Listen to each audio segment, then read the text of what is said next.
À toutes et à tous. S'il vous plaît, est-ce que vous pouvez couper les micros? Merci. S'il vous plaît, est-ce que vous pouvez couper les micros? Il y a une télévision en arrière-fond. Merci beaucoup.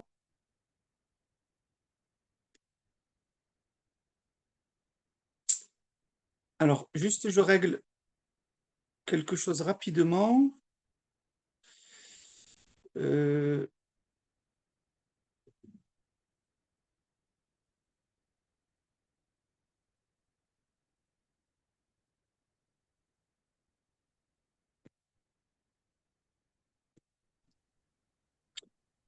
Donc, salam alaikum à toutes et à tous. Est-ce que Iman est avec nous, s'il vous plaît? Non, elle n'est pas encore là. Bon, ce n'est pas grave, on va faire avec. Donc, Bismillahir-Rahmanir-Rahim, walhamdulillahi Rabbil Alamin. والصلاة والسلام على سيدنا محمد خاتم الأنبياء وإمام المرسلين وبعد فالسلام عليكم ورحمة الله جميعا ومرحبا بكم. Donc bienvenue à toutes et à tous pour cette nouvelle présentation d'un nouveau personnage donc de la communauté musulmane. Je vais juste voir si ça enregistre en même temps. Est-ce que vous m'entendez bien? Est-ce que quelqu'un peut me dire s'il entend bien? Oui, on vous entend très bien. Alhamdoulilah, on entend très bien. Salam Très alaikum. bien. Tafia, comment vas-tu? Alhamdoulilah, alhamdoulilah, khoya. Alhamdulillah, Allah yashafik ya Rabbi, amin. Amin, amin, Rabbil alamin. Rabbi shafina ga'. Amin, amin. Bon, oui, alors je vais enregistrer comme ça. Oui, c'est bon, ça enregistre. Donc très bien. Alors pour cette fois-ci, donc comme à l'accoutumée, j'ai proposé un choix entre deux personnages emblématiques de l'histoire de la civilisation musulmane. L'imam Shafi'i qui occupe une place absolument prépondérante dans la construction de notre civilisation. Et puis, j'ai intégré aussi un personnage, enfin, je l'ai proposé, c'est le compagnon Salman al-Farisi. Et puis donc, le choix a été porté sur Salman al-Farisi. Iman, tu es avec nous? Oui, Alors, je vais te mettre en co, donc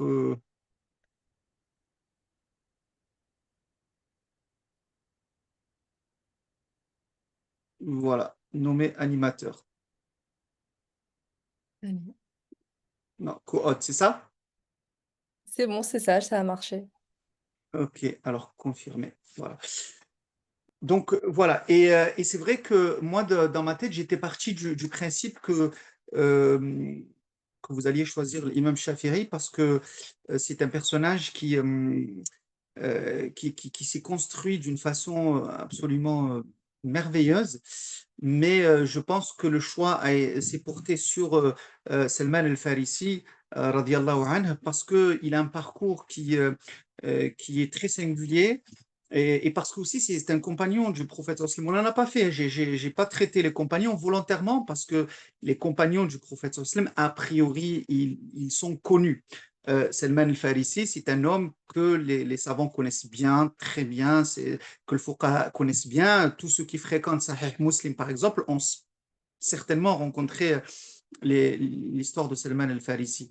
Mais qu'est-ce que je peux ajouter de plus aujourd'hui? C'est quel regard nous pouvons, nous, aujourd'hui, projeter sur la vie d'un tel personnage. Et c'est de ça dont il s'agit ce soir. Donc, je vais faire une présentation de Salman al-Farisi et ensuite, il vous sera possible d'apporter votre contribution. Euh, Pourquoi la vie de Salman al-Farisi m'intéresse tant? Parce que c'est un homme qui est allé jusqu'au bout de lui euh, pour trouver la vérité.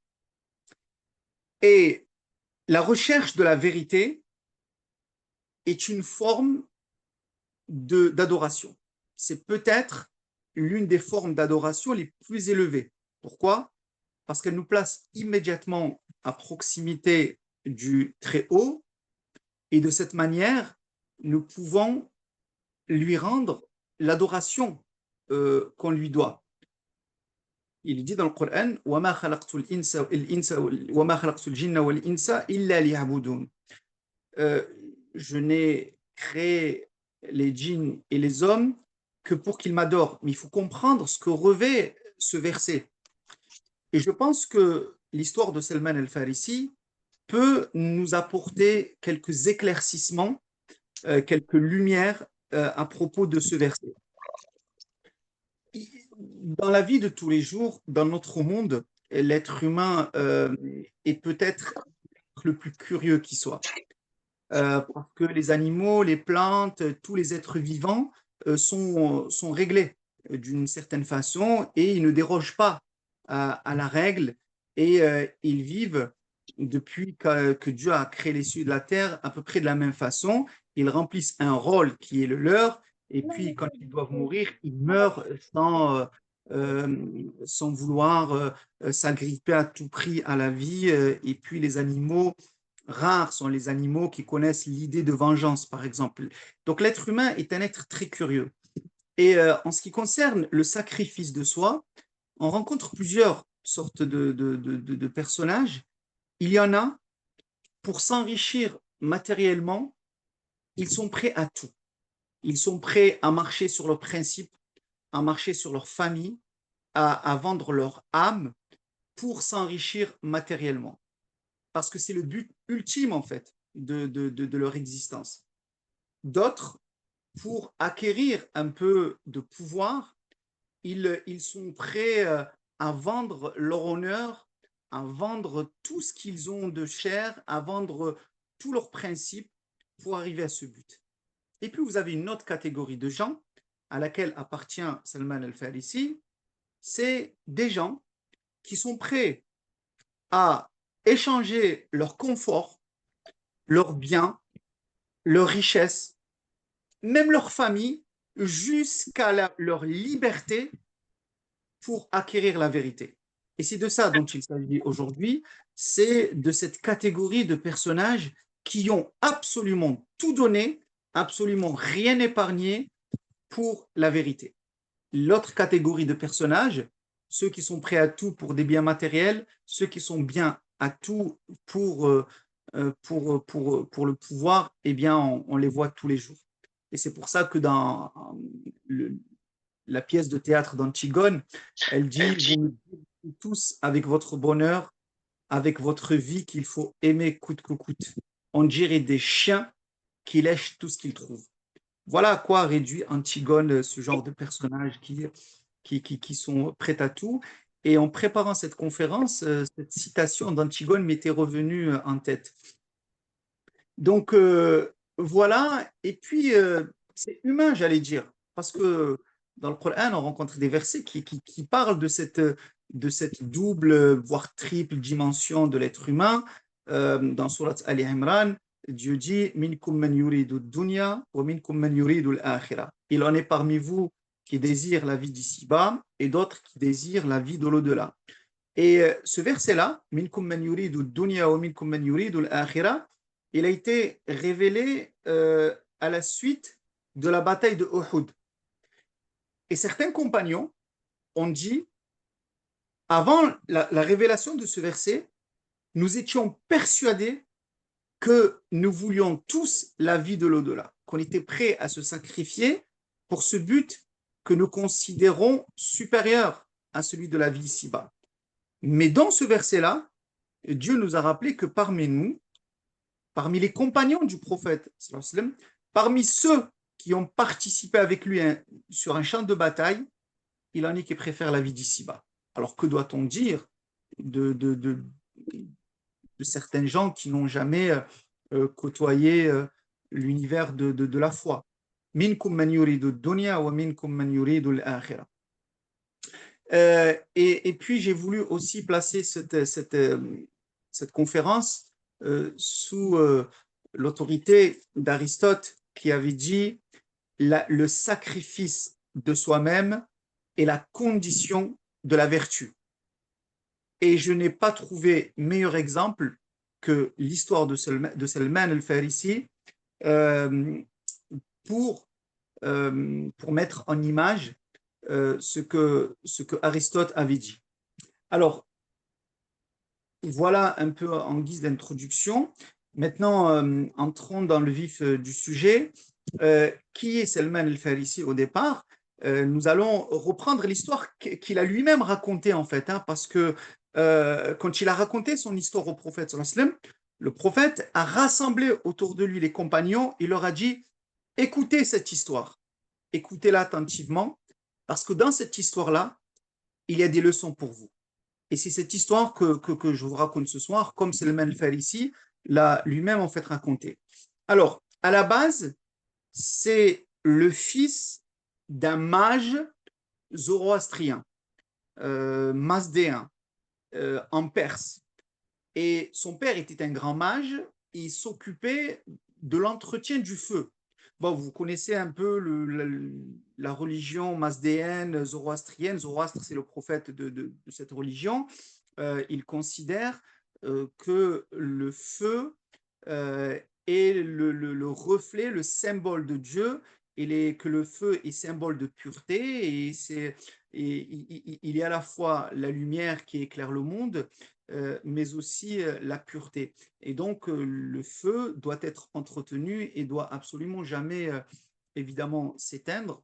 Et on ne confiait cette tâche de garder le feu qu'à ceux qu'on estimait être les plus hauts, autant au niveau pouvoir politique qu'au pouvoir religieux. Et forcément, c'était des gens qui bénéficiaient d'une certaine hauteur dans la société. Et le père de Salman al-Farisi était un grand mage zoroastrien qui était chargé de l'entretien du feu. Alors, j'avais dit que c'était le fils d'un roi. Alors, peut-être qu'il était au-dessus d'un simple roi, parce que le roi, chez les zoroastriens, n'ont pas toujours cette prérogative qui est de garder le feu, c'est-à-dire la pureté du Dieu vivant. Voilà. Salman al-Farisi raconte que très tôt, il a été touché par la question de la foi. Donc, il était très proche de son père. Son père, c'était un homme qui occupait un rang prépondérant. Et son père était autant riche que puissant, que pratiquant la religion donc mazdéenne. Et donc Salman al-Farisi grandit, si vous voulez, dans cette atmosphère qui est une atmosphère de luxe. C'est d'une richesse absolue. Il vit dans un grand palais, il a tout en abondance, il a tout pour lui, et tout porté à croire qu'il allait finir comme son père, c'est-à-dire occuper le haut de la hiérarchie chez les Zoroastriens en Perse.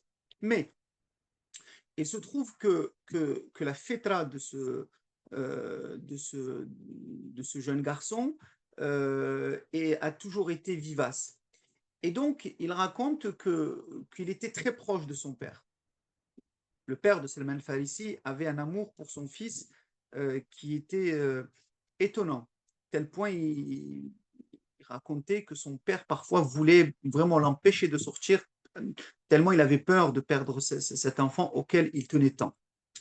Mais un jour, il est arrivé que le père donc, de Salman al-Farisi, étant occupé sur des affaires politiques, il a dû envoyer son fils dans un champ situé à quelques encablures de leur résidence pour une mission. Et Salman, en partant, donc pour accomplir cette mission pour son père, il est passé près d'une église chrétienne. Et attiré par des voix, attiré par des psalmodies, par des gens en prière, donc il s'est dirigé vers cette église, et par la porte, il a regardé à l'intérieur et il a vu des gens qui étaient dans une posture d'une adoration absolument magnifique.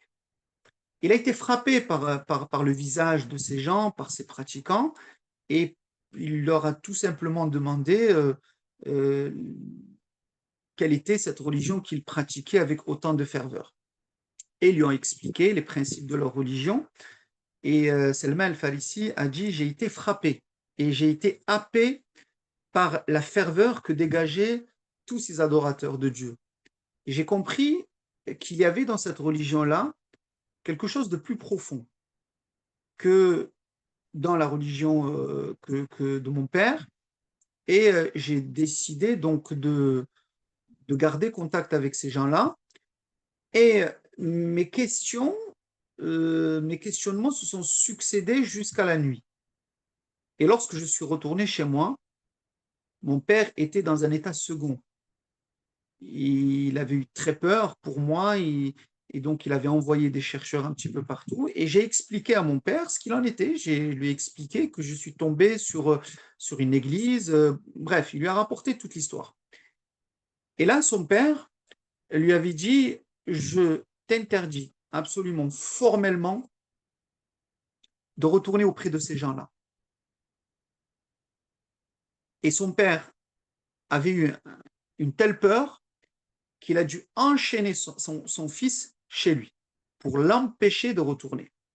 Et là, il y a quelque chose qui doit nous interroger tout simplement, c'est que, en fait, la dissuasion, non, la dissuasion ou l'interdiction qui s'accompagne de violence n'empêcheront jamais la curiosité de trouver les moyens de sa libération, de se libérer. Donc, le père de Salman al-Farisi commet une erreur. Il va utiliser un moyen violent pour empêcher son fils de connaître cette vérité-là. Et ça, on le fait tous. Il faut discuter en réalité. Lorsque nous avons des enfants qui sont touchés par une nouvelle idée, lorsque nous avons des enfants qui penchent vers une certaine tendance, il faut discuter tout simplement, ouvrir un débat, laisser la place à l'échange, et c'est comme ça qu'on règle les situations. Mais plus on contraindra les gens ou nos enfants, plus ils auront envie en fait de se défaire de ce joug ou en tout cas de ces chaînes qu'on leur impose. Et c'est exactement ce qui se passe ici dans l'histoire de Salman al-Farisi. À partir du moment que son père lui a interdit de revoir ou de fréquenter ces gens-là, il a tout simplement compris qu'ils étaient certainement dans la vérité. Parce que la quête de la vérité avait commencé à ce moment-là pour Salman al-Farisi. Et tout ce que nous voyons aujourd'hui dans le monde musulman, un peu là, coupé des mains, tout va, la prison, le manque de liberté d'expression, le Coran lui-même n'est rien de plus qu'une formidable argumentation posée en face de l'esprit humain. Dans tout le Coran, de la première sourate jusqu'à la dernière, Allah argumente, Allah donne les preuves, Allah discute et présente des arguments, et même dans le Coran, apportez vos arguments si vous êtes véridique. Donc le Coran, c'est un appel à la discussion. Le Coran ouvre un champ de questionnement dans lequel l'esprit humain peut trouver toute sa place. Il n'y a pas longtemps, donc un homme d'un certain âge m'envoie un mail du Maroc. Il a lu mon livre sur Averroès, philosophe de l'humanité. Il a voulu discuter rapidement. J'ouvre rapidement une parenthèse et je vais la refermer aussitôt. Et donc, il me dit, bon, moi, je ne crois pas à tout ça. Bon, c'est quelque chose auquel je n'adhère pas, en fait, la croyance, Dieu, etc. Bon, voilà. Manifestement, un peu sur les bords de l'athéisme. Et puis, moi, je veux qu'on discute de la nature du Créateur et de la nature de ce qu'il crée. Et je lui dis, mais avant de discuter de la nature du Créateur, il faut discuter d'abord de notre nature à nous. C'est sur nous qu'on doit braquer, en fait, ces questionnements-là. Est-ce que nous sommes aptes à saisir des vérités qui nous dépassent? Est-ce que notre intelligence, est-ce que nos sens avec lesquels nous appréhendons le monde, est-ce qu'ils sont suffisamment pertinent ou suffisamment puissant pour appréhender ces vérités qui se cachent. Et alors, nous avons pris conscience de nos insuffisances. Donc, nous fabriquons des télescopes, nous fabriquons des microscopes, nous utilisons le flair des chiens. Mais si nous fabriquons des télescopes et des microscopes, c'est juste parce que nous avons pris conscience que nous étions insuffisants. Et c'est pour combler notre insuffisance que nous fabriquons ce genre d'instruments.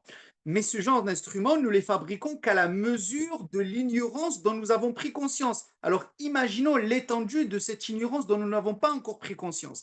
Donc, à un moment donné, avant d'en venir au Créateur, il faut d'abord réfléchir sur soi. Et Socrate le disait très bien, connais-toi toi-même. Bref, je referme la parenthèse. Et j'en reviens donc à cette histoire où le père de Salman el-Farisi a refusé de discuter à son fils et donc il a voulu le contraindre. Et on trouve dans Claude Gueux de Victor Hugo, alors Claude Gueux, c'est très court, je vous conseille de lire ce livre, il est formidable. C'est une histoire de condamnation à mort d'un homme qui avait tout pour être utile à la société, mais que la société n'a pas pu prendre en charge ni comprendre, et donc ils l'ont exécuté à la fin. Victor Hugo dit à propos, vraiment à la fin de son livre, ce sont les dernières lignes. Il dit « La tête de l'homme, du peuple, voilà la question. Cette tête est pleine de germes utiles, employés pour la faire mûrir et venir à bien ce qu'il y a de plus lumineux et de plus tempéré dans la vertu, tel à assassiner sur les grains de route qui, mieux dirigé, eût été le plus excellent serviteur de la cité. Cette tête de l'homme du peuple, cultivez-la, défrichez-la, arrosez-la, fécondez-la, éclairez-la, moralisez-la, utilisez-la, vous n'aurez pas besoin de la couper. » Formidable, cette fin de nouvelle de Victor Hugo. Donc, vous n'aurez pas besoin de la couper. Et il faut toujours être porté vers le dialogue, et surtout avec ses enfants, lorsque on voit qu'ils se questionnent sur des domaines qui ne sont pas les nôtres. C'est là qu'il faut remettre, si vous voulez, tout en jeu pour essayer de trouver des solutions. Et donc, le père de Salman al-Farisi ayant décidé de contraindre son fils par la force, cet enfant-là a utilisé des messagers, des domestiques desquels il était proche, et il les a envoyés vers cette église en leur disant donc parlez-moi un petit peu de l'origine de votre religion, et ils lui ont expliqué que cette religion venait du Cham, du côté de la Syrie. Et il leur a dit, donc, si vous avez connaissance d'une caravane commerciale ou qui part en direction du Cham, veuillez m'en avertir. Et effectivement, lorsqu'ils apprennent qu'une caravane était venue du Cham et qu'elle allait repartir, donc ils ont averti Salman al-Farisi comme quoi il y avait une caravane qui se dirigeait vers cette terre-là. Et lui, il avait déjà trouvé le moyen de se débarrasser un petit peu de ses chaînes, et il a rejoint cette caravane-là, et l'aventure de Salman al-Farisi commence. Alors, voyez un petit peu un enfant, un jeune homme, au début de à peine adolescent, qui va délaisser un confort, qui va délaisser un avenir, parce que là où il était, il avait un avenir, qui va abandonner les biens qu'il avait, qui va abandonner sa famille, qui va tout laisser derrière lui parce qu'il est convaincu que la vérité est ailleurs. C'est à la fois du courage, mais c'est à la fois aussi une sorte de volonté qui fait plier les obstacles. Il laisse tout ça derrière lui, et Salman al-Farisi, très jeune, s'engage sur les routes inconnues, des chemins infestés de brigands, et donc il va à la recherche de cette vérité qui le porte depuis son enfance. Et donc, après un très long voyage, il arrive auprès d'une communauté chrétienne, et il aborde cette communauté en posant des questions sur l'homme le plus vertueux, le plus savant qui vit parmi eux. Ça aussi, c'est une nouvelle leçon, c'est que Salman al-Farisi, n'a pas quitté tout ce qu'il avait pour aller s'amouracher de la première qui passe ou pour aller fréquenter le gars du coin. Non, il a laissé tomber tout ça parce que c'est pour aller vers quelque chose de mieux. Et qu'est-ce qui est supérieur au confort dans lequel il était? La fréquentation d'un homme vertueux, un homme savant. Et ça a toujours été une constante. Par contre, Salman al-Farisi n'a jamais demandé à fréquenter un homme savant, il a toujours demandé à fréquenter un homme savant, mais dont le savoir se double de la foi. Donc, à la fois la vertu et le savoir. Parce qu'il y a des gens qui sont très savants, mais qui sont très malfaisants aussi. Ça existe. Et donc, on lui indique le plus grand des responsables religieux chez eux, qui était en même temps gardien d'une chapelle. Salman al-Farisi se présente auprès de cet homme, lui explique d'où il vient et il souhaite entrer donc sous ses ordres et être à son service. Cet homme l'accueille donc dans sa paroisse et il va l'initier un petit peu au rite chrétien. Et donc Salman al-Farisi, après avoir été masdéen, devient chrétien. Mais il observe chez cet homme, dans l'intimité, des pratiques qui relèvent de la corruption. Cet homme-là, s'enrichissait sur le dos des communs des adorateurs grâce à l'aumône reçue et il stockait le tout chez lui pour lui. Et ça, c'est quelque chose qui a profondément choqué Salman al-Farisi parce qu'il n'imaginait pas qu'un homme de vertu, il n'imaginait pas qu'un homme de foi puisse être corrompu à ce stade-là. Et ça l'a bouleversé. Mais il n'a pas renoncé à la recherche de la vérité. Il a immédiatement fait la distinction entre les pratiques d'un homme et ce qu'il devait incarner. Donc, il a très bien vu qu'il y a une différence entre ce qu'on appelle la vertu et le soi-disant homme qui porte cette vertu-là. Et ça, c'est quelque chose qui, au sein de l'islam, ça fait ravage. Nous vivons en plein dans ces temps-là. Alors, je ne sais pas si vous avez lu ou pas l'article qui est sorti dans Libération, un long article au début du mois d'août, là, à propos des pratiques de la Grande Mosquée de Paris, mais vous pleurez du sang. Cette Grande Mosquée de Paris est dirigée par des corrompus depuis toujours. Imaginez-vous que l'ancien recteur, pas celui d'aujourd'hui, il était athée. Et les gens qui ont vécu avec lui racontaient qu'il ramassait parfois lors des sadaqas du vendredi, il ramassait jusqu'à 15 000 euros. Et vous savez à quoi servait cet argent? Ça servait à payer les hôtels aux ministres qui venaient du bled, à leur payer les sacs de luxe et à leur payer les restaurants. Voilà où partait l'argent de la zakat que les gens donnaient, que les pauvres gens donnaient dans la Grande Mosquée de Paris, etc. Mais ça ne concerne pas, je vous parle de la Grande Mosquée de Paris parce que l'article porte sur elle, mais c'est la pratique dans énormément de nos mosquées aujourd'hui. Et vous avez des gens qui sur le dos de cette foi-là, qu'ils sont censés incarner, ils s'enrichissent sur ça et ils sont corrompus. Et donc, on se retrouve avec des gens qui sont à la tête de nos institutions, qui profitent pleinement donc de cette crédulité des communs, des croyants. Mais ceux qui donnent la sadaqa, ils ne perdent rien, parce qu'auprès de Dieu, l'intention est parfaite. Et cette intention rencontrera, si vous voulez, donc sa rétribution. Mais le cas auquel a eu affaire Salman al-Farisi est monnaie courante en fait au sein de l'islam aujourd'hui. Et c'est pour ça que c'est important de revenir à des histoires comme celle de Salman al-Farisi parce qu'elles nous parlent de nous aujourd'hui. Lorsqu'on parle du passé, c'est pour mieux parler de notre présent. Et donc, il a été bouleversé, mais il n'a pas été déstabilisé dans sa quête. Donc, c'est pour ça qu'il faut aussi arrêter de dire oui, non, mais moi, j'ai pratiqué et puis j'ai vu ce que c'était réellement et puis j'ai préféré m'écarter parce que c'est un monde corrompu. Mais non, la vertu est le contraire de la corruption. Donc l'idée qu'on se fait de la vertu, il faut qu'elle reste intacte en réalité, même s'il y a des corrompus.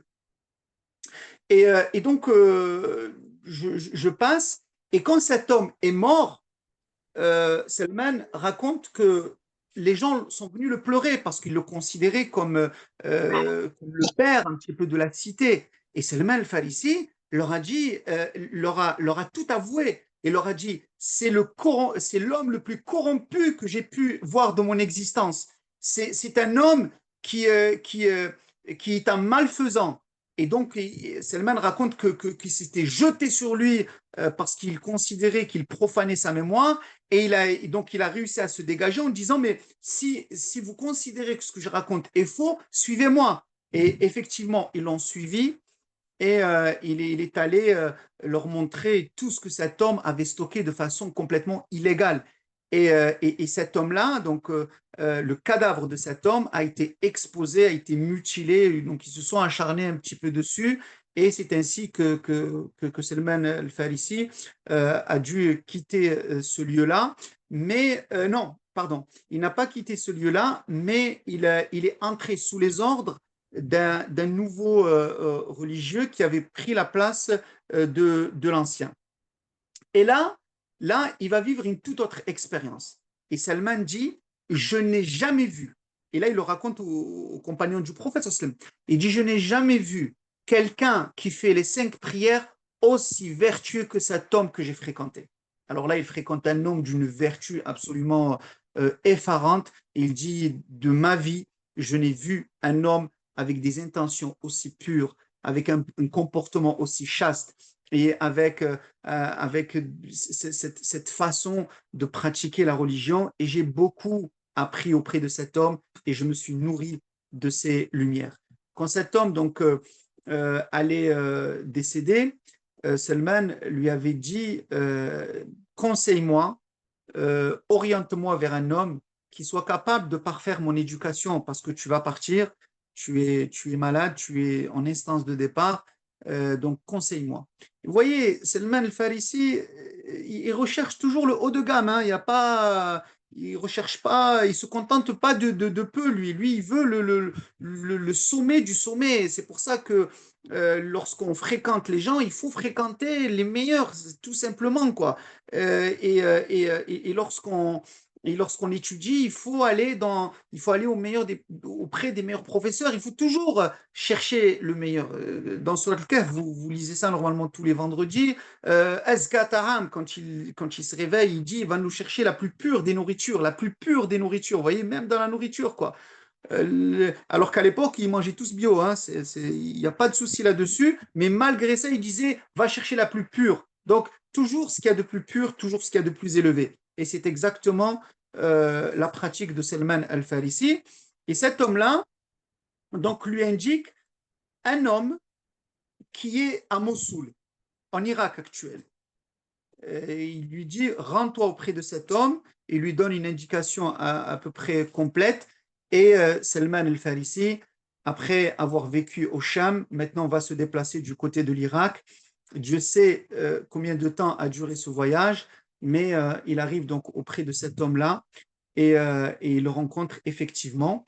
Et il lui parle de la recommandation, et puis là aussi, il entre sous ses ordres. Et à Mossoul, Salman al-Farisi vit une nouvelle expérience auprès de la foi, et il continue de parfaire sa connaissance, mais toujours avec une soif de découvrir la vérité, comme si il restait quelque chose à faire en termes de chemin. Donc, à Mossoul, il reste près de cet homme, et souvent ce sont des hommes âgés en fait qui rencontrent, hein. La sagesse et surtout une affaire de. On trouve des jeunes qui sont sages, mais en réalité, l'expérience est voisine de la sagesse.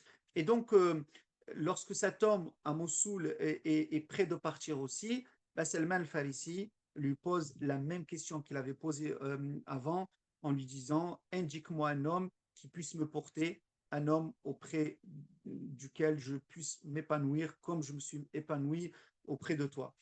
Et donc, cet érudit, ce savant, cet homme pieux de Mossoul, lui indique donc un homme qui, cette fois-ci, est du côté de Nusaybin. Alors, Nusaybin, c'est en Turquie actuelle et commence un long voyage encore pour Salman al-Farisi, direction la Turquie actuelle. Donc, vous voyez, il monte vers le nord et là-bas, il rencontre aussi cet homme-là.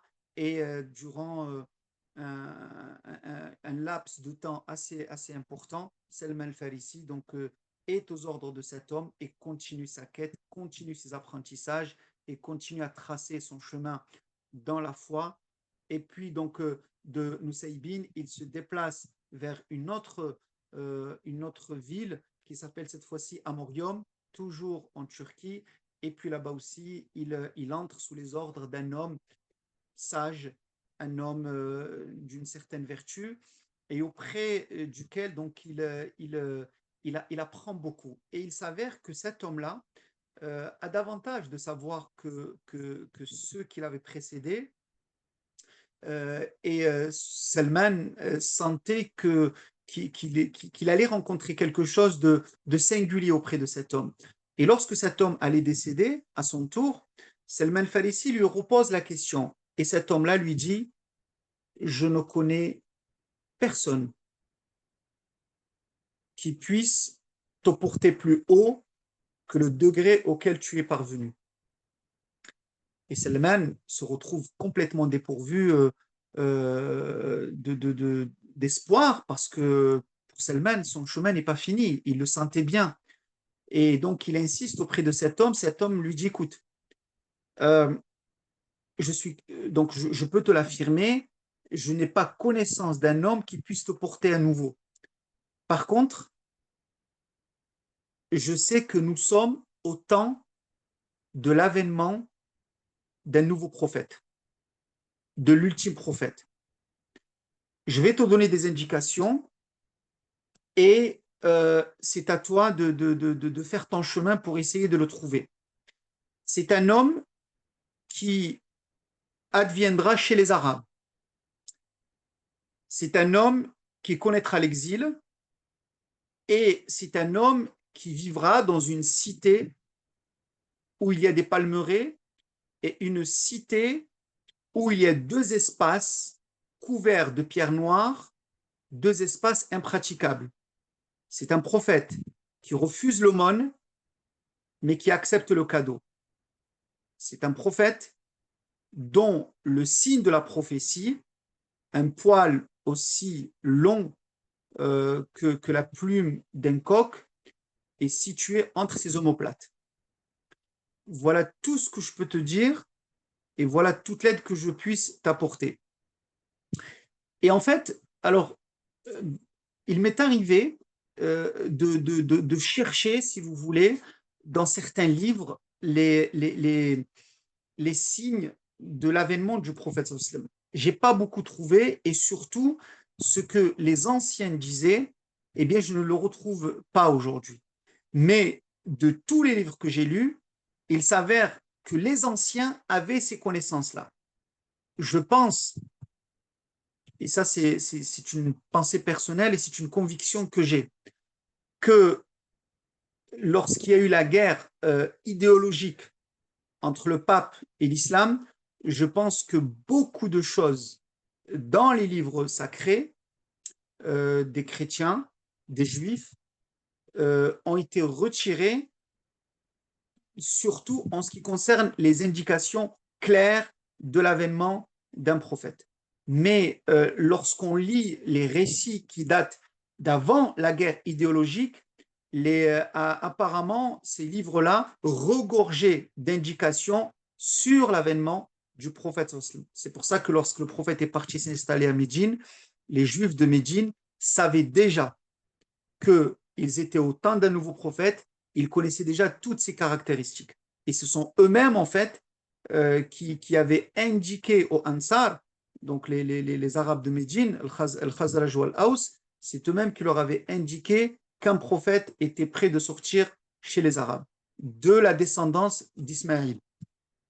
Donc, voilà les indications que cet homme a données à Salman al-Farisi. Salman al-Farisi enterre son ami, prie sur sa dépouille, et puis il décide cette fois-ci d'aller du côté de l'Arabie. Et il attend une caravane, et effectivement, une caravane d'Arabes se présente, et il décide de repartir avec eux. Alors, il s'agit de la tribu des Kalbides, eux-mêmes qui ont dirigé la Sicile par la suite.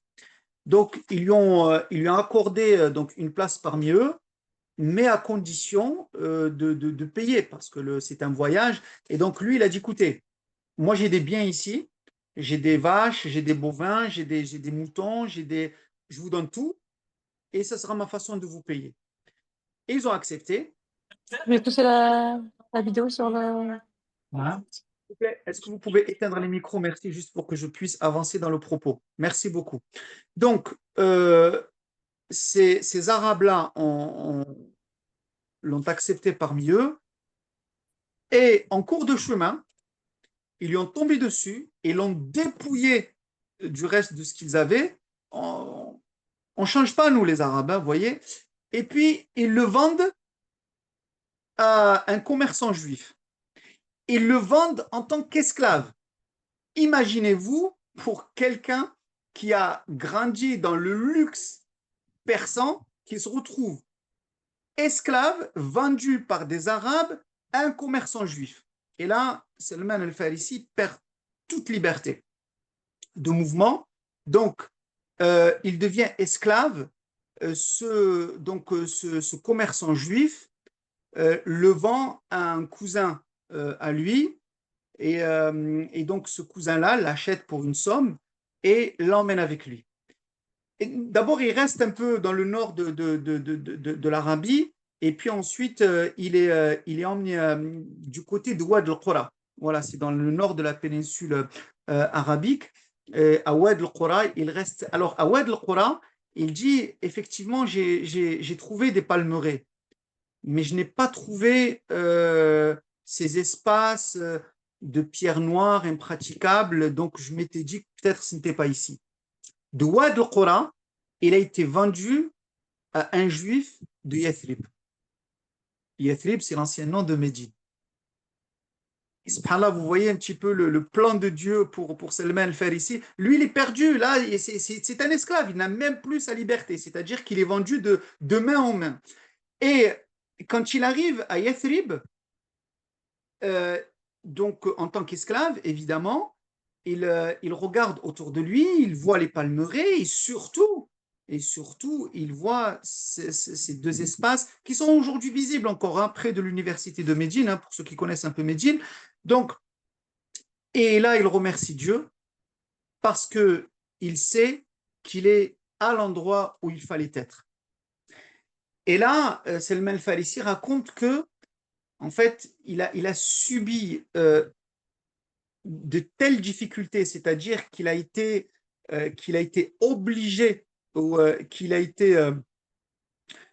été soumis à un travail extrêmement difficile et son maître le faisait travailler nuit et jour. Il a dit, je n'ai jamais autant souffert qu'aux mains de cet homme. Je ne connaissais pas le repos et il fallait que toujours je travaille et c'était au-delà de ce qu'un être humain pouvait supporter. Pourquoi il raconte ça? Il dit parce que cette souffrance à laquelle j'ai été soumis, ce travail acharné, m'a détourné des nouvelles. Et c'était le moment où le prophète était apparu à la Mecque. Et à Médine, on parlait aussi de ce qui se passait, des nouvelles de la Mecque, en disant qu'un homme se prétend prophète, etc. Mais même ces informations-là, je n'y avais pas droit parce que mon esprit était occupé avec mes souffrances. Et c'était même au-delà, puisque même lorsque le prophète est venu s'installer à Médine, ben, je n'étais pas au courant.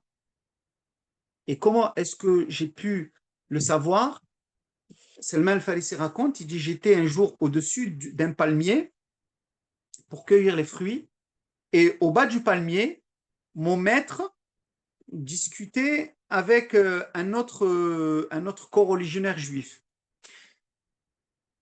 Et mon maître disait, donc, les paroles, Salman al-Farisi les rapporte, il disait, mort aux Arabes qui viennent d'accueillir, mort aux Arabes de Médine qui viennent d'accueillir un homme dans notre ville, un homme qui se prétend prophète.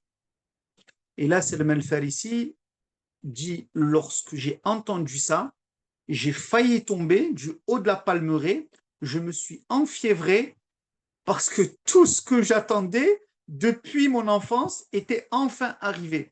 Elle dit, je suis descendu comme un félin le long de ce palmier-là, et j'ai dit, mais où se trouve cet homme? J'ai commencé à poser des questions, et mon maître m'a rudoyé, m'a frappé, et il m'a chassé, il m'a dit de repartir au travail.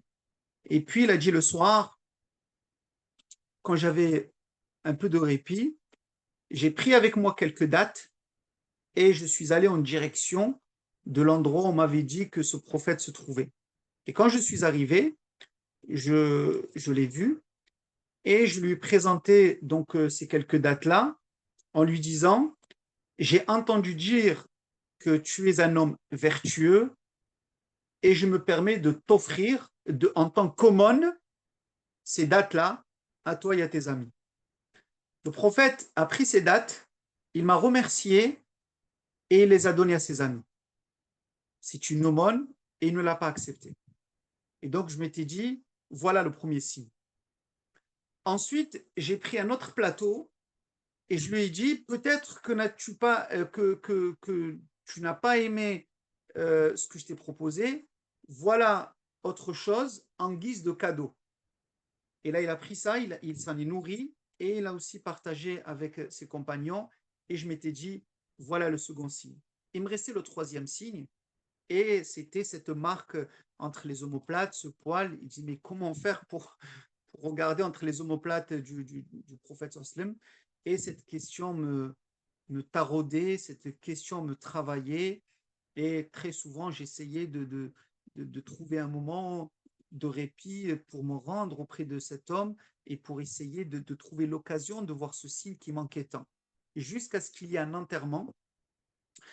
Et il racontait que le prophète sallam avait enterré un compagnon et ils s'étaient tous réunis pour donc lui faire des prières. Le prophète s'était assis et il avait remarqué mes mouvements autour de lui. Et le prophète, en remarquant les mouvements autour de lui, il avait compris. Il a légèrement relevé le drap qui couvrait son dos et j'ai pu voir le signe et je suis tombé en pleurs et je remerciais Dieu de m'avoir enfin amené au bout d'une quête terrible auprès de l'homme que je recherchais tant. Et donc, à partir de là, donc le prophète sallam l'a appelé tout simplement pour lui poser des questions sur ce qu'il voulait, sur ce qu'il cherchait, et Salman al-Farisi lui a raconté toute l'histoire. Et là, le prophète sallam il a dit, attends, et là, il raconte, il a rassemblé autour de moi les compagnons et il leur a dit, écoutez bien l'histoire de cet homme, parce que dans son histoire, il y a de véritables apprentissages pour vous. Et j'ai raconté toute cette histoire-là aux compagnons du prophète sallallahu alayhi wa sallam. Et à la fin, le prophète sallallahu alayhi wa sallam m'a posé des questions sur ma situation et je lui ai dit que j'étais un esclave chez un commerçant juif. Et le prophète m'a demandé d'aller voir ce commerçant et de lui dire le prix de sa libération. Et ce commerçant lui a dit, il faut que tu plantes pour moi 300 palmiers et que tu me donnes telle quantité d'argent. Et Salman al-Farisi disait, moi, j'ai rien, je ne pouvais pas, en fait, rassembler tous ces biens. C'était une somme faramineuse qu'il me demandait. Mais je me suis mis à travailler et à cause de mon acharnement à payer ma dette pour ma libération, j'ai manqué avec le prophète sallam la bataille de Badr et j'ai manqué la bataille de Uhud. Et le prophète sallam était venu en disant il était revenu en disant à ses compagnons, vous allez tous mettre la main à la poche pour l'aider et pour qu'il paye sa dette. Et là, tous les compagnons se sont mis à m'apporter des palmiers, des pieds de palmiers pour les planter. Certains m'en ont apporté 10, d'autres 30. Et j'ai réussi à rassembler les 300 palmiers demandés. Et le prophète sallam, il est venu lui-même en fait planter mes palmiers pour moi. Et donc, vous voyez un petit peu le prophète sallam, un prophète qui se met au service d'un esclave à ce moment-là. Et c'est un signe évident pour, par la suite, pour libérer les esclaves. Mais ça n'a pas été suivi parce que toutes les indications étaient là, mais les Arabes ont, par la suite, ont quelque part trahi le message et ont conservé les esclaves auprès d'eux. Mais toutes les indications du prophète étaient pour la libération des esclaves à ce moment-là. Et Salman al-Farisi racontait que le prophète sallam lui-même, en fait, il prenait et il plantait pour moi. Il plantait pour moi toute la journée et il restait la somme à rassembler. Un jour, un homme d'une richesse assez importante est venu voir le prophète sallam et il lui a donné de l'or. Il lui a donné une certaine quantité d'or. Et dès que le prophète sallam a reçu cet or, il m'a appelé, il m'a dit transforme cet or en argent et dis-moi ça fait combien. Et donc, s'il vous plaît, éteignez merci les micros. Et donc, cet or transformé en argent lui a apporté cet argent-là pour payer sa dette. Et c'est ainsi. S'il vous plaît, est-ce que vous pouvez couper les micros? Merci beaucoup. Merci. Et donc, Salman al-Farisi, ayant obtenu donc sa libération, il allait pouvoir s'engager pleinement avec le prophète sallam et entrer à son service. Et il n'a pas assisté à la bataille de Badr. Il n'a pas assisté à la bataille de... S'il vous plaît, est-ce que vous pouvez couper les micros? Merci beaucoup, c'est très désagréable. Donc, n'ayant pas pu participer à la bataille de Badr, n'ayant pas pu participer à la bataille de Uhud, il a pu participer à l'une des batailles les plus dangereuses, c'est la bataille du fossé, Al-Khandaq, celle dont parle Surat Al-Ahzab. Et dans cette bataille-là, en fait, Médine allait être placée en état de siège. Et vous savez qu'il y a 10 000 assiégeants, donc tous les Arabes et les Juifs avaient formé une coalition pour attaquer Médine.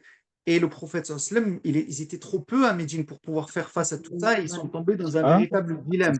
Et c'est là que Salman al-Farisi a donné son conseil au prophète sallam, un conseil qui allait s'avérer salvateur, en lui disant, Ya Rasulallah, si je peux me permettre, je peux apporter une aide considérable pour résister à l'ennemi. Et le prophète sallam lui a dit, soit, il lui a dit, nous, en Perse, lorsqu'on était dans une telle situation, lorsqu'on était attaqué de cette façon, on creusait un fossé entre nous et l'ennemi. Et c'était une pratique absolument nouvelle, en fait. Les Arabes ne connaissaient pas cette technique du fossé. Et donc, effectivement, ils ont creusé le fossé donc, autour, pas tout autour de Médine, parce que Médine, par les arrières, elle est, donc ces pierres noires, impraticables, ces espaces-là, ne pouvaient pas permettre à l'ennemi de l'attaquer. Mais en creusant donc ce fossé-là, ils ont pu arrêter l'ennemi, protéger Médine et protéger l'islam. Voilà la contribution de Salman al-Farisi voilà sa participation et voilà ce qu'il a pu apporter. Et ça a été déterminant, en fait. Ça a été déterminant pour sortir Médine d'une situation qui s'avérait absolument catastrophique. Et donc, Salman al-Farisi a vécu en étant très proche du prophète sallam, en apportant sa contribution, en aidant et en allant jusqu'au bout de son rêve, mais aussi de cette sensibilité et surtout de cette sincérité qu'il avait portée sur des kilomètres ou des centaines, voire des milliers de kilomètres où il avait tout perdu. où il avait perdu même sa liberté, et pas pendant 3, 4 jours, c'est des années. C'est des années où il a été frappé, où il a été battu, où il a été torturé, où il a été humilié, mais il n'a jamais tergiversé et il n'a jamais reculé et il n'a jamais surtout douté. Et Salman al-Farisi a vécu euh, après le prophète sallam jusque sous le califat de Uthman.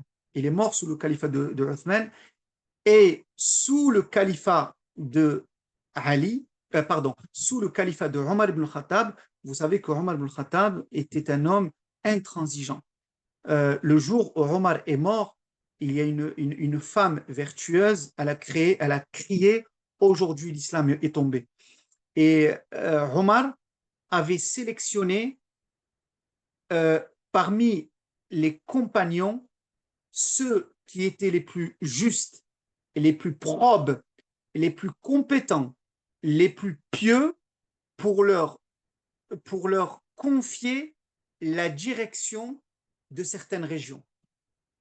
Et parmi ses compagnons qu'il estimait être les plus généreux, les plus pieux, les plus justes, il a choisi Salman al-Farisi et il lui a confié Al-Madain, donc une région qui se situe en Irak, pas très loin de la Perse natale. Vous voyez comment la boucle est bouclée? Voilà comment Salman al-Farisi, qui qui était un enfant euh, voué à un brillant avenir, est parti en recherche de la vérité pour finir finalement gouverneur d'une région voisine de celle qu'il avait laissée, mais gouverneur au nom de la vérité. Et Allah dit dans le Coran: وَلَقَدْ كَتَبْنَا فِي الزَّبُورِ مِنْ بَعْدِ الذِّكْرِ أَنَّ الْأَرْضَ يَرِثُهَا عِبَادِيَ الصَّالِحُونَ. Nous avons écrit dans le livre céleste, après le rappel, que la terre sera héritée de mes adorateurs vertueux. Et je pense que Salman al-Farisi est quelqu'un qui l'histoire de Salman al-Farisi contient des enseignements formidables. Nous sommes allés vite ce soir parce que il ne faut pas que l'on déborde trop, mais je pense qu'il y a beaucoup d'éléments donc à méditer et donc la quête de la vérité fait partie de l'adoration. Et je crois que Salman al-Farisi vraiment représente ce verset: je n'ai créé les djinns et les hommes que pour qu'ils m'adorent. C'est-à-dire qu'ils recherchent la vérité et une fois trouvée, qu'ils s'y tiennent. Je pense que voilà un petit peu un archétype de la recherche de la vérité. Et c'est sur des hommes tels que Salman al-Farisi que le prophète donc c'est appuyé pour construire ce qu'il a construit et pour amener cette révolution musulmane qui est un retour à la tradition d'Ibrahim alayhi salam. Voilà, donc je vais m'arrêter ici et puis donc je vous permets donc si vous voulez prendre la parole, faire des remarques, mais en ce qui me concerne, je pense que l'exposé est terminé. Wa barakallahu fikum ala husni istima'ikum.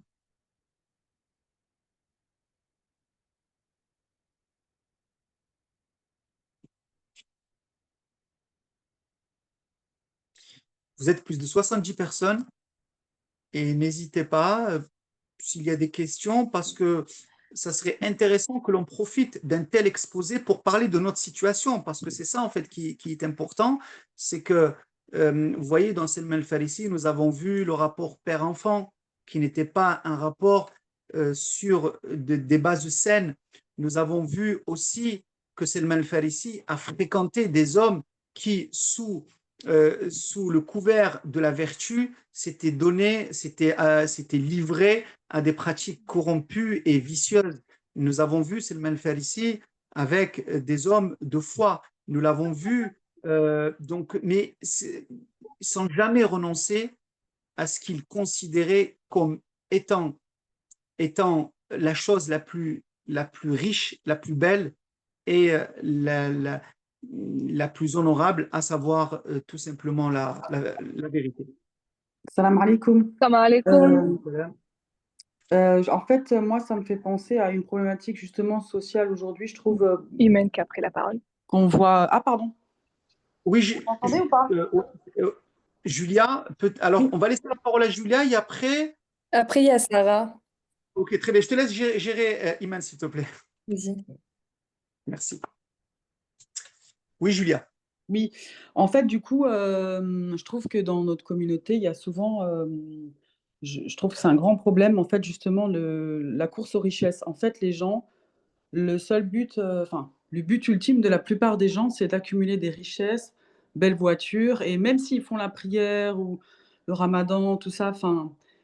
En fait, je trouve que ça se perd cette quête de sens, cette humilité, le rapport au Coran. En fait, les gens, ils préfèrent amasser de l'argent que de calculer combien de temps ils ont passé par jour avec le Coran et l'ostentation, tout ça. Donc, je ne sais pas comment on peut arriver à toucher les gens. Je ne sais pas si vous avez le même ressenti que moi. Ou... Oui, complètement, Julia. Je pense Et en qu'on fait fait, tout affaire au ouais, même problème. Et il est évident que nous vivons le Dieu argent, quoi. Et ça, rien n'est possible, en fait. Rien n'est possible parce que pour aller plus loin, Julien, combien de gens, même qui au début, en fait, ont une certaine connaissance, ont une certaine attitude, ont une certaine prestance, eh bien, ils se sont perdus, en fait, avec l'argent. Ils oui, se sont perdus, ils se sont complètement égarés à cause de cela. Et de temps en temps, revenir à ces histoires de Salman al-Farisi, parce que Salman al-Farisi, c'était pas ce qu'il a laissé derrière lui, c'était des palais en or. Hein. C'était ça le quotidien de Salman al-Farisi en Perse, hein, parce que il a fui tout ça parce que Salman al-Farisi a vu que la vraie richesse, c'est la vérité et qu'il n'y a rien au-dessus.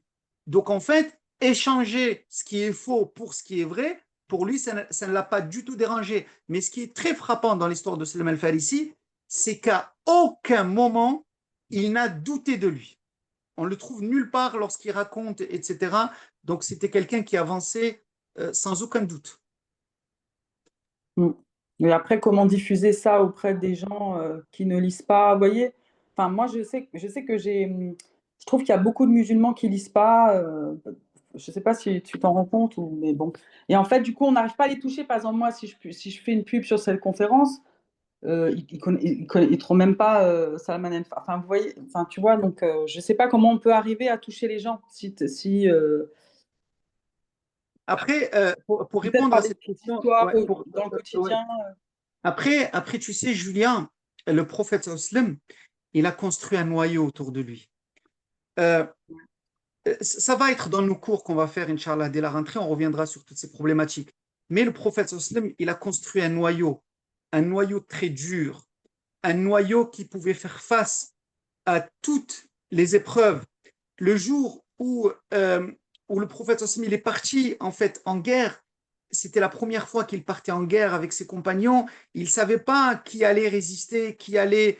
Et il a demandé, il a dit, est-ce que vous êtes prêts à aller avec moi? Et il y a quelqu'un parmi les Ansar qui lui a dit, si tu prends la mer, nous la prendrons avec toi. Euh, euh, euh, euh, donc ordonne et nous exécutons, nous ne tremblerons point, nous ne te dirons point ce que les compagnons de Moïse lui ont dit, va avec ton Seigneur combat, nous te disons, va avec ton Seigneur, nous sommes à tes côtés. Donc ce noyau-là qu'il a construit, c'est ce noyau qui a perduré.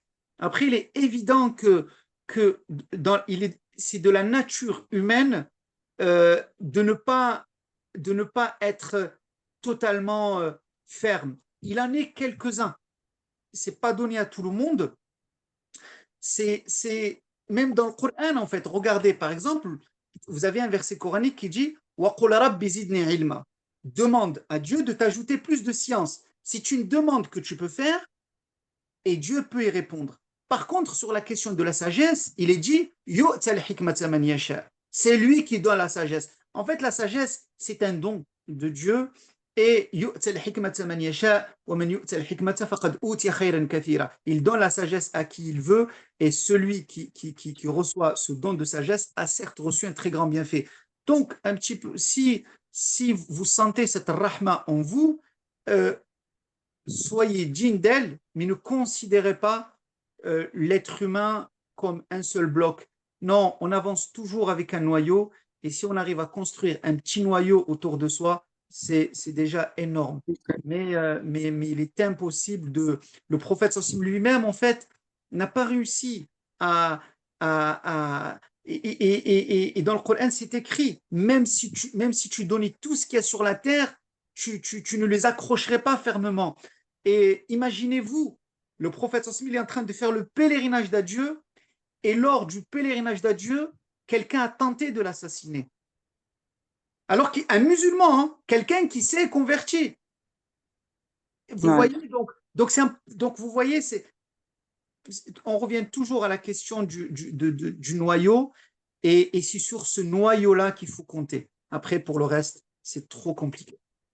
D'accord, merci, Barakallahu fik. Merci beaucoup à toi. Alors, pour répondre à la sœur qui posait la question sur l'amour que portaient les chiites à Salman al-Farisi, en fait, c'est très simple. Salman al-Farisi est un persan à la base. Beaucoup de nos frères chiites euh, détestent les compagnons parce que c'est des Arabes. Et donc, il y a eu chez les chiites, à un moment donné, l'acceptation de l'islam, mais le rejet des Arabes. Salman Farisi est à la fois persan, donc originaire de l'Iran actuel, d'Ispahan, et en même temps un musulman. Donc, la considération que les chiites portent à Salman Farisi repose souvent sur une question d'origine, en fait.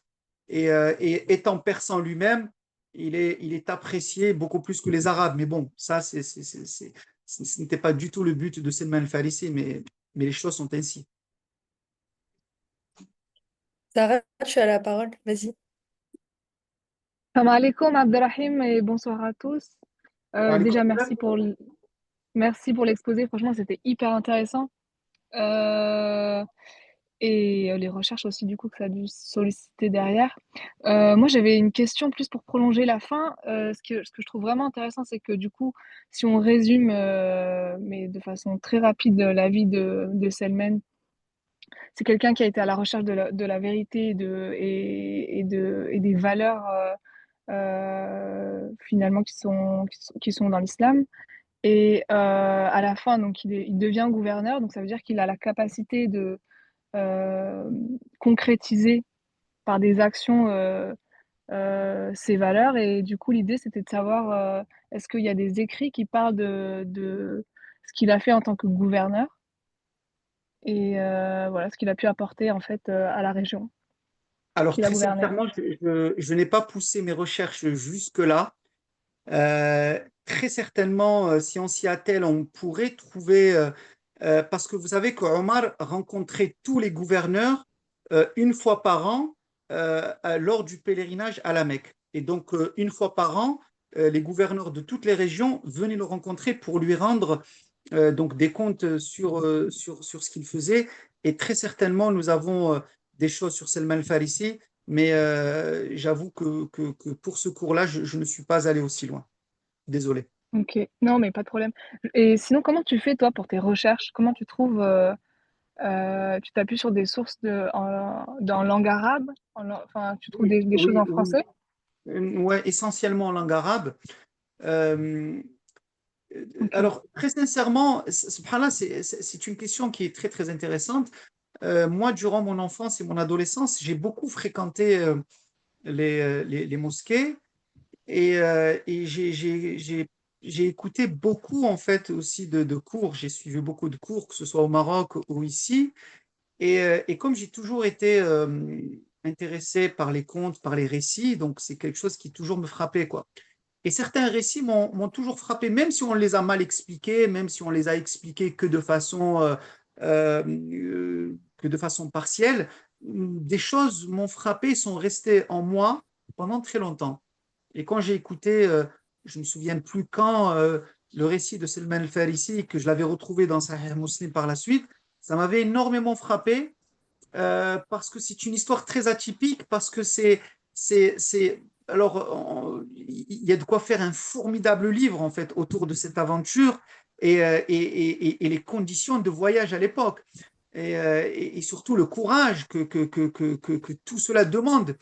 Et donc, voilà, je me nourris d'un peu tout, de mes lectures, évidemment, parce que je lis énormément. Hier soir, je lisais Ibn Khaldoun, et surtout le problème qu'il y a eu entre Muawiyah et Ali. Ibn Khaldoun apporte un éclairage absolument magnifique. Et donc, ce qui change notre perception des choses. Mais je pense que chaque jour, en lisant, chaque jour en étudiant, alors c'est vrai que j'ai la chance de lire l'arabe et mes recherches sont plus en arabe qu'en français, parce qu'en français, il n'y a pas grand-chose finalement, mais je fais feu de tout bois et surtout, en tant qu'enseignant, j'essaie aussi d'être un pédagogue et de trouver des éléments qui pourraient nous nourrir encore aujourd'hui. Barakallahu fik, Abdelrahim. Je t'en prie, Sarah. Merci pour la réponse. Je t'en prie. Oh, je n'ai pas trop compris les autres questions. Je suis désolé.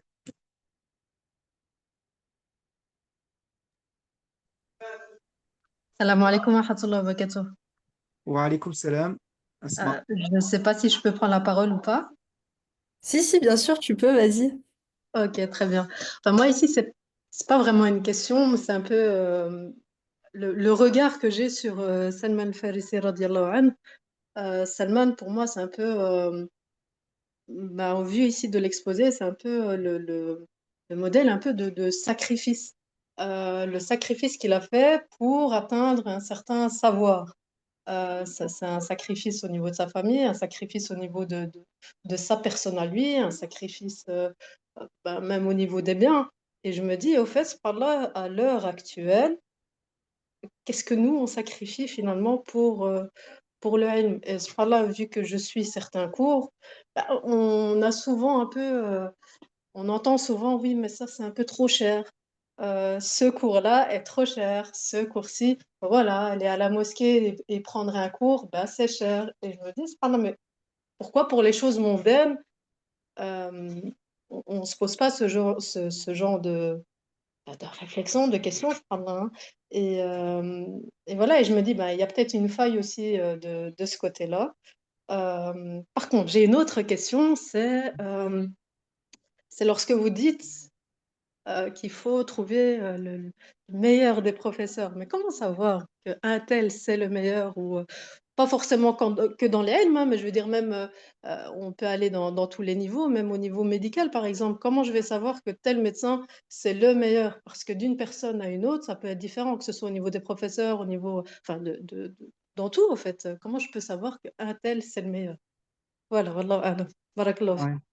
Ouais, et après, il y a des possibilités hein, aujourd'hui sur Internet, sur les recherches quand j'étais à la fac, quand j'étais en master et que je devais faire mon mémoire de master, j'avais pris des cours à un moment donné chez un professeur qui était extrêmement exigeant, mais un excellent professeur. Et j'étais allé le voir, effectivement, en lui disant, écoutez, je viens vous voir parce que vous êtes quelqu'un d'exigeant. Moi, je vous dis la vérité. Plus tard, j'ai envie d'écrire des livres. Mais je sais que pour écrire des livres, il faut avoir une certaine rigueur. Alors, je vous demande de bien vouloir me prendre en charge, mais d'être impitoyable envers moi.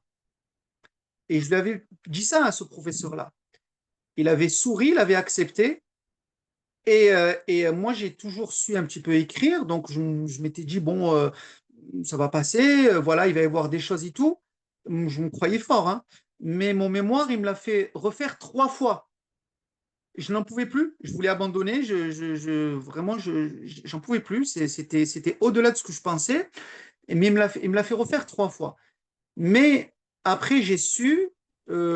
Après, il m'a même dit, et si je veux, je te le fais refaire une 4e fois. Parce que ce n'est pas encore l'aboutissement que j'attends. Mais c'est pas grave, on va s'en tenir à ça. Mais au sortir de cette épreuve, eh bien, j'ai su écrire, en fait, derrière.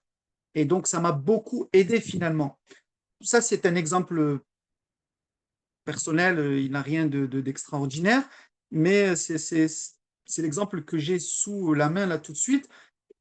Ce professeur-là, j'avais fait des recherches aussi sur lui, je l'avais écouté, et puis j'ai su que c'était un professeur très exigeant. Et je pense qu'on en trouve aussi autour de nous en faisant des petites recherches.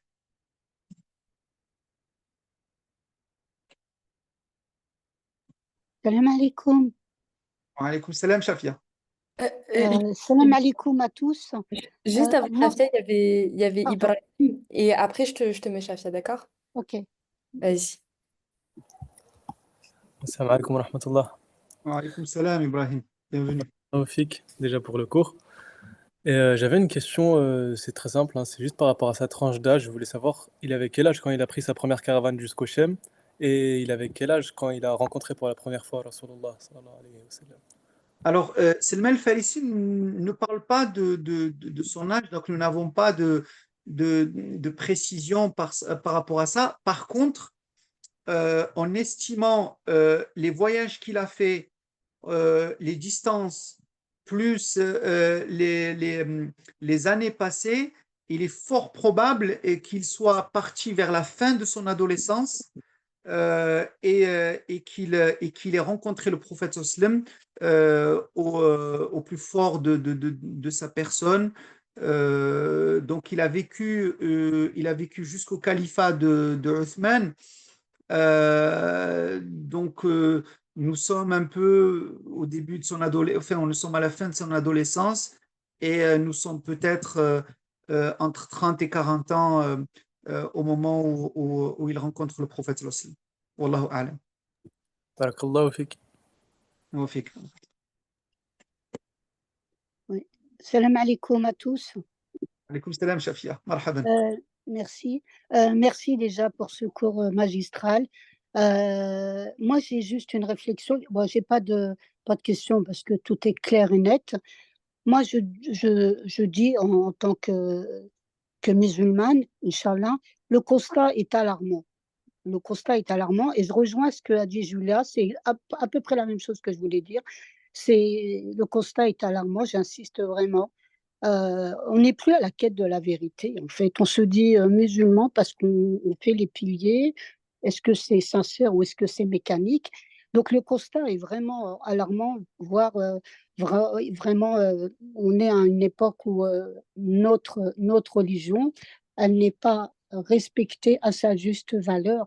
Et la quête de la vérité, ben, franchement, quand on voit qu'un tiers de la planète est en souffrance, quand on voit ce qui se passe, et moi, je dis et j'affirme, et peut-être que ça ne plaira pas, que nous sommes responsables de cette souffrance humaine qui est autour de nous, puisque c'est nos frères et nos sœurs, même si c'est d'autres religions non musulmanes. C'est horrible, c'est horrible. On a notre responsabilité. La course à ce qu'on disait, la richesse, les biens, les enfants, c'est affreux, c'est affreux. Et l'histoire de Salman me fait penser à l'histoire de Ibn Battuta que j'ai beaucoup, beaucoup apprécié, ces héros de l'islam. Subhanallah, ils ont tout à nous apprendre. Moi, je suis impressionnée. Ibn Battuta, il m'a impressionnée. Je le regarde en boucle. Je le regarde en boucle. Et voilà, on est au 21e siècle. Et moi, je dis que à partir du moment où les 2 milliards de musulmans acceptent que la Palestine est en train de mourir, je suis affreusement, j'ai honte. J'ai honte de la Oumma. J'ai honte de la Oumma. J'ai honte de la Oumma. Je m'excuse, hein, je m'excuse. Mais moi, ça fait 4 ans que j'ai un ami palestinien. Je le vois souffrir et il ne dit rien. Il est là-bas en ce moment en Cisjordanie. Vous savez ce qui se passe en Cisjordanie. Moi, je demande un seul message à la Oumma. Pitié, ayez pitié. Nous n'avons pas été capables de sauver Gaza. Mais nous pouvons sauver la Cisjordanie. Nous pouvons si nous voulons. Soyons à la quête de la vérité. Soyons des Salman. Soyons les héros, ces héros, c'est tout. Et excusez-moi. Non, mais Excusez-moi. tu dis ce que nous avons tous au plus profond de nous-mêmes, Shafia, et je te remercie. Barakallahu fik. C'est le mec. Bien. Ben, écoutez, merci infiniment à vous. Merci beaucoup, Shafia, pour ce rappel. Euh, alors, pour les cours, alors franchement, il reste absolument les toutes dernières places parce que il faut qu'on ferme. Et puis l'année prochaine, Inch'Allah, peut-être qu'on recommencera. Vous pouvez m'envoyer un message et puis je vous enverrai le, donc l'adresse mail à laquelle il faudra écrire, Inch'Allah. Oui, alors j'en profite pour vous dire que à partir de la rentrée, étant donné que chaque semaine, en fait, nous avons rendez-vous avec un cours, il va m'être plus difficile de continuer ce travail-là, même si de temps en temps, parce que nous avons fait 10 personnages, il faut qu'on arrive au 20e personnage. Je vais essayer d'en faire un avant la rentrée, encore Inch'Allah, mais ça va être plus espacé. Je m'excuse d'avance parce que c'est énorme, en fait, le travail qu'il y a derrière. Voilà, barakallahu fikoum. Euh, Vous pouvez poser des questions sur le mail, Inch'Allah. Merci beaucoup à vous. Jazakumullahu Euh, jaza. Salam Oui, alaikum. Désolé. oui, Excusez-moi, en fait, je voulais juste réagir par rapport à la sœur. oui. Moi, en fait, c'est l'inverse. Je suis plutôt positif. Je suis converti maintenant depuis une vingtaine d'années. Et en fait, moi, au contraire, je vois pas du tout les choses de la même façon. J'étais dans une communauté protestante à la base où il n'y avait pas beaucoup de croyants. Et en fait, ça dépend de l'histoire de chacun qu'on vit. Et moi, je trouve qu'au contraire, enfin, il y a une vingtaine d'années, quand on voulait prier, il fallait dans des caves et tout ça. Maintenant, on voit il y a de plus en plus de mosquées, il y a de plus en plus de jeunes qui s'intéressent. Il y a des chrétiens qui se posent des questions, qui veulent, qui reviennent vers leur foi, leurs croyants, enfin vers leurs croyances. Et je trouve, voilà, enfin, je voulais pas laisser le chant comme ça, une pointe un peu négative, mais moi, au contraire, je trouvais que c'était très positif. Voilà, on revient, on se repose des questions, revenir sur la nature et tout ça. Donc, voilà. Oui, oui, oui, tout à fait. Merci beaucoup. Voilà, Merci. excusez-moi d'avoir repris la Non, non, parole, mais non, non, voilà. c'est très bien. Une communauté qui discute, une communauté qui se tient par la main, qui essaie d'avancer, c'est important. Et comme vient de dire donc le frère, malgré tout, les choses avancent. Et juste pour rappeler à, pour rappeler donc à Shafia, lorsqu'on étudie la vie du prophète sallam, en fait, c'est très important parce que lui-même, il a vécu ces situations. Il les a vécues. Il a vu, il voyait il était à la Mecque. Il voyait les musulmans se faire torturer, se faire tuer devant lui. Il pouvait rien. Tout ce qu'il disait, c'est Sabran ala Yasir, fa inna maw'idukum al-jannah. Patientez, oh la famille de Yasir. Vous allez bientôt vous retrouver au paradis, etc. Mais il y a quelque chose à construire et peut-être que derrière la difficulté, il y aura la facilité. Sayaj'alullahu ba'da usrin yusra. Merci beaucoup pour ce rappel. Voilà. Donc voilà, merci beaucoup à vous et puis Inch'Allah, on se dit à très bientôt. Jazakumullahu khairan wa barakallahu fikum wa assalamu alaikum wa rahmatullah. Allez, comme